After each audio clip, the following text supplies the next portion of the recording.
नमस्कार। आज हम वापस से हिंदी साहित्य के आंदोलन के ऊपर ही चर्चा करेंगे। तो हजारी प्रसाद द्विवेदी ने हिंदी साहित्य की भूमिका और उनके योग्य शिष्य नामवर सिंह ने गुरु प्रसंग में लिखित अपनी पुस्तक दूसरी परंपरा की खोज में इस्लाम के आगमन से उत्पन्न सांस्कृतिक आतंक की समस्या को हिंदुओं के लिए महज सरकारी नौकरियां न मिलने की चिंता के रूप में दिखाया। पर वल्लभाचार्य के लिए प्रश्न नौकरियों का नहीं है, हिंदू अस्मिता का है। दो प्रश्न अलग हो गए। एक में बात हिंदू के अस्तित्व की जा रही है, अस्मिता बचाने की जा रही है, और दूसरे में बात जो है वो मात्र नौकरी कोई ऐसी चीज़ नहीं है जिसको कि पाने के लिए किसी के दबाव का जो है होना जरूरी है, मतलब किसी के अधीन होना जरूरी है। नौकरी व्यक्ति अपने बल से यानी अपनी क्षमताओं से कहीं भी पा सकता है, लेकिन क्षमता नहीं है तब एक अलग बात है। यदि आपकी क्षमता है, यानी क्षमता किससे पैदा होती है? एजुकेशन से। यदि वो पैदा हो गई तो आप कहीं भी पा सकते हैं। तो ये समस्या इतनी बड़ी नहीं है कि आप यदि सही से शिक्षा लेते हैं तो आपके लिए नौकरी की कभी ना कल थी ना आज है। ये हमारा समाज है जहाँ की अज्ञानता की बस हम फिजूल की बातें करते हैं कि हम पढ़े लिखे हैं लेकिन हमको जॉब नहीं मिल पा रहा। जी नहीं, आपकी सही अप्रोच नहीं है। बहुत सारे से और कारण हैं जिसकी वजह से चीज़ नहीं मिल पा रही है। हो सकता है एजुकेशन भी अच्छी हो, लेकिन अप्रोच बराबर ना हो तो भी आपको जॉब कैसे बराबर मिलेगी? और फिर सरकारी नौकरी की बात, जब आप सरकारी की नौकरी की बात करते हैं, ये सरकारी नौकरी की भी बात उस समय जाके समाप्त हो जाती है जब आप एजुकेशन के ऊपर, मतलब ऊपर के दायरे में पहुंच जाते हैं। एजुकेशन का एक नीचे का लेवल है, एक मध्यम लेवल है और एक सबसे उत्कृष्ट लेवल है। जब आप उत्कृष्ट लेवल पर पहुंच गए तो ना आपको सरकारी की ज़रूरत है ना आपको प्राइवेट की। आपके लिए काम महत्वपूर्ण हो जाता है। अब आपके लिए काम महत्वपूर्ण हो जाता है। आपका काम बोलता है, आपको बोलने की ज़रूरत ही नहीं है। आपका काम ही आपको सब कुछ करा देगा। आप अपने आप इतनी सारे काम को कर लेंगे कि आपके पास लोग चल करके आएंगे देने के लिए।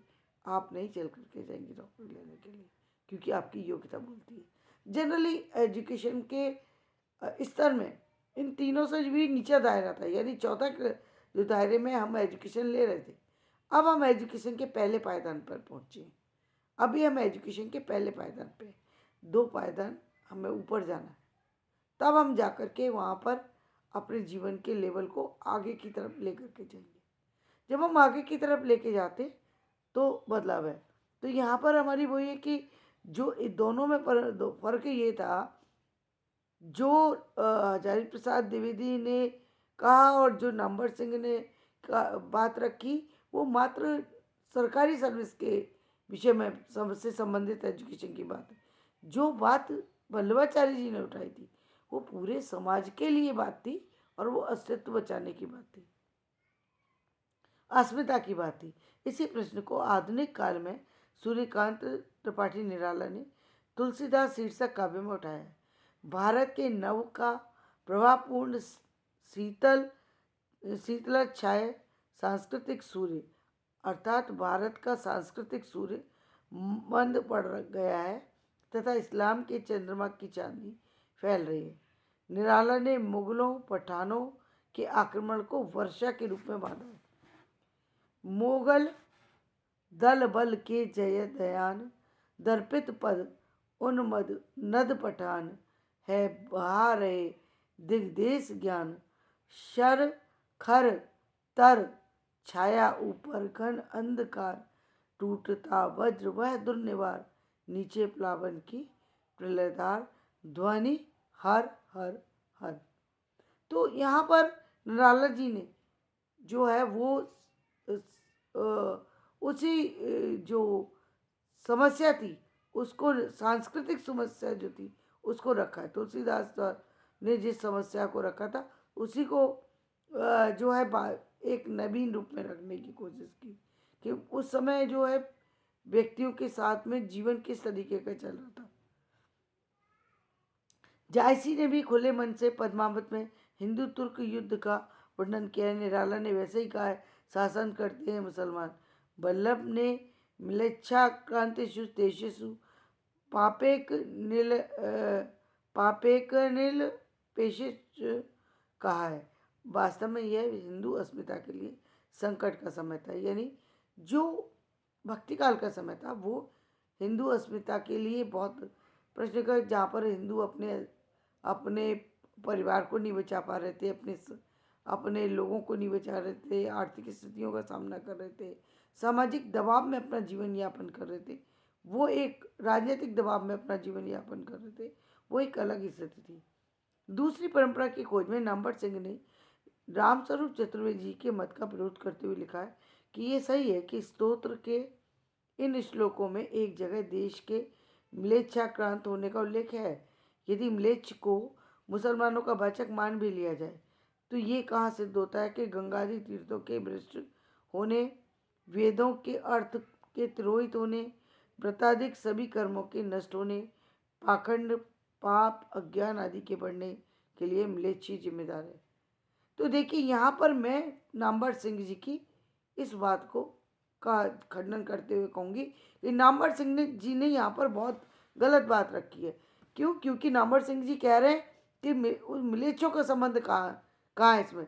म्लेच्छों का पूरा पूरा संबंध है, क्योंकि जब लोग मुगल साम्राज्य के अधीन रहने लगे, उनके साथ उठने बैठने लग गए, तो उनके खान पान, रहन सहन, संस्कृति में बदलाव आना शुरू हो गया।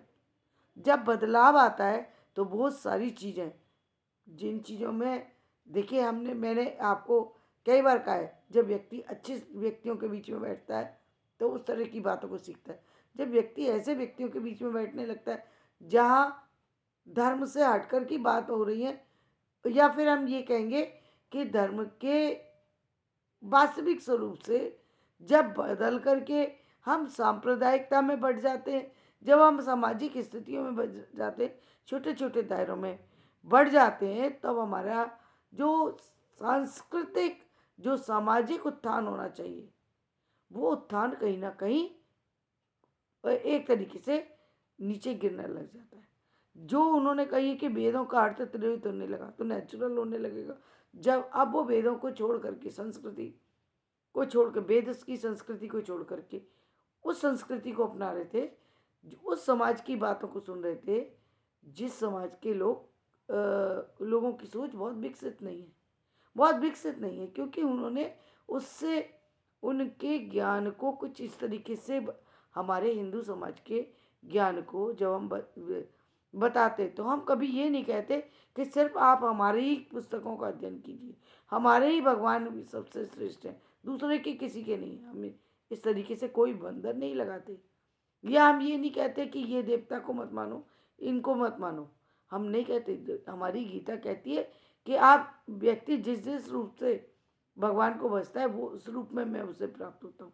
यानी इसका मतलब ये कि चाहे आप किसी भी मार्ग से आइए, यदि मुझे याद करोगे तो मैं आपको प्राप्त हो जाऊंगा। ये बात ठीक उस तरीके से है जैसे एक पिता यदि इस समाज संसार से चला जाता है और एक पुत्र उसको याद करे, चाहे वो तस्वीर बड़ी लगाए या तस्वीर छोटी लगाए, तस्वीर नहीं है उस पर प्रभाव दे रही, वो जो आपके बुजुर्ग हैं वो आपको लाभ देते हैं। कहते हैं ना, जब सात्विक आत्मा होती है, जब अच्छी आत्मा होती है, अच्छे कार्य करते हुए व्यक्ति इस संसार से जाता है, तो उसका प्रभाव ऐसा होता है कि उसकी ऊर्जा ऐसी होती है कि कहते हैं कि हमारे हमारे पितरों के कारण से हमारे काम चल रहे हैं। क्यों? क्योंकि उनकी ऊर्जा बहुत अच्छी होती है। तो क्या बहुत सारे पितृ, बहुत सारे एक्सक्यूज सन्यासी, संत लोगों की समाधि बनाते हैं। एक्सक्यूज, क्यों बनाते हैं? क्योंकि उनका समाज में जन्म ही इसलिए होता कि वो समाज के लोगों को अपना आशीर्वाद दे सकें, उनकी समस्याओं का समाधान कर सकें। इसलिए ऐसे लोग यदि इस संसार से जाते हैं तब भी वो उनकी जो शक्तियाँ हैं वो काम करती हैं और वो उनको लोगों तक सुख पहुंचाती हैं। आज आप देख सकते हैं साईं बाबा का नाम जो लिया जा रहा है वो आप सामने की संस्कृति है, कोई दूर की संस्कृति नहीं है। साईं बाबा को साईं बाबा की मृत्यु को अभी 100 साल भी नहीं हुए, 50 साल मुश्किल से हुए होंगे। तो ये संस्कृति कोई बहुत पुरानी संस्कृति नहीं है, लेकिन आप उसको देख रहे हैं कि किस तरीके से उनको सम्मान समाज में दिया जाता है। हमारे कुलगुरु जो हैं कृपालु जी महाराज, उनके बारे में भी आप देख सकते हैं। आप अब ये रामभद्राचार्य जी जो आ रहे हैं उनके विषय में, और संत हैं बहुत, ऐसे संत हैं जिनके बारे में बहुत ज़्यादा जो है रेस्पेक्ट के साथ उनको याद किया जाता है। उनको ईश्वर का उपाधि दी जाती है, उनको देवता की उपाधि दी जाती है। तो ये सारी चीज़ें जो हुए हैं वो किसी खास कारण से होती है। खैर वो सब्जेक्ट इस समय मेरा नहीं है। मूल बात यह है कि जब आप जिसके संपर्क में जाते हैं उसका प्रभाव आप पर पड़ता है। जब आपको धर्म किसी एक छोटी जगह पर जाकर जोड़ दे, जब आपको किसी बड़ी चीज़ से ना जोड़ पाए, तो वो वहाँ पर व्यक्ति उसमें सिमट जाता है। ठीक वही स्थिति होती है। तो उस समय के लोगों पर भी उसी तरीके का प्रभाव था। जब एक चीज़ नष्ट होती है तो गंगा जी तीर्थ अपने आप नष्ट हो जाएंगे। अब जो जो व्यक्ति कहते हैं मुगलों के साथ बैठते थे, लोगों में बदलाव आता है। क्या पहला नहाने धोने की ही परंपरा समाप्त हो जाती है। सुबह 4 बजे उठ के, हमारे हिंदू समाज में 4 बजे उठ के स्नान करने की समझ का एक नियम है। लेकिन यदि हम बात करें किसी अन्य समाज में, तो वहाँ कोई भी समाज में ऐसा नियम नहीं है कि सुबह 4 बजे उठ करके आपको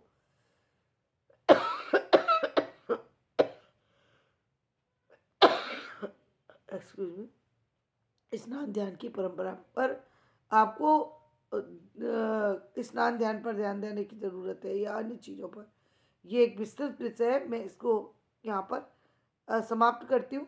सिर्फ इतना ही बताना चाहूँगी कि ये सारी संस्कृतियाँ, एक चीज़ यदि टूट जाए, श्रृंखला की एक कड़ी टूटती है तो अंतिम कड़ी तक सब टूट जाता है। और समाज के यहाँ पर नामवर सिंह जी बिल्कुल गलत है, क्योंकि लोग मुगलों के संपर्क में थे, इसलिए उनका खान पान रहन सहन सारी चीज़ें बदल गई। इवन देन जो हिंदू सम्राट थे वो लोग भी कई कई पत्नियां रखने लगे।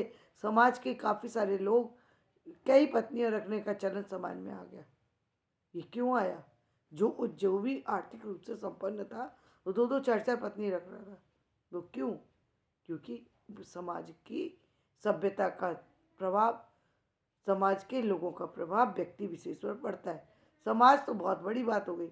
आप उन लोगों के बीच में रह करके देख लीजिए जिन लोगों, जहाँ 10 घर है जो है एक सब कम्युनिटी के हो, एक घर किसी और कम्युनिटी का हो, वो एक घर 10 में मिल जाएगा, निश्चित रूप से मिल जाएगा।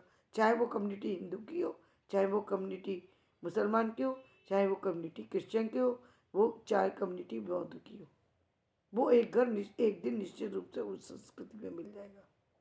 इसीलिए समाज के अंदर कहा जाता है कि भाई अपने अपने बच्चों को अपने अपने लोगों के बीच में बैठाएं। क्यों कहा जाता है? उसका कारण सिर्फ इतना ही है कि हमें ऊपर की तरफ जाना चाहिए, लेकिन होता ये है कि व्यक्ति ऊपर जाना ही नहीं चाहता। व्यक्ति अपनी अपनी जो भी संस्कृति है उससे बाहर निकलना नहीं चाहता, उसके बारे में सत्य सुनना नहीं चाहता, उसको जानने की कोशिश नहीं करता। और ये सारा कुछ क्यों है? क्योंकि फिर बात वहीं आ जाती है एजुकेशन की कमी के कारण से। उसके मन के अंदर कहीं ऐसा लगता है कि ये पाप है और ये पुण्य है, यानी उसको यही जान, इस बात से ही पाप की संभावना बढ़ जाती है कि मैंने यदि दूसरे के ग्रंथों को पढ़ लिया तो मुझे पाप लग जाएगा। इससे पाप नहीं लगता, बल्कि आपका जो बंद दिमाग है वो खुल जाता है जब आप 4 संस्कृतियों के बारे में पढ़ते हैं। तो वो सारी चीज़ें कब होती हैं संभव? जब आप निरंतर अभ्यास है। तो नामवर सिंह जी ने यहाँ पर, मैं नामवर सिंह जी को सिरे से गलत ठहराती हूँ, और ये मैं दावे से कह सकती हूँ कि ये मुगल संस्कृति का प्रभाव था जिसके कारण से हमारे समाज में बदलाव आया था। मैं यहीं पर अपना वीडियो समाप्त करती हूँ। कल हम फिर वापस से इसी सब्जेक्ट पर बात करेंगे। नमस्कार।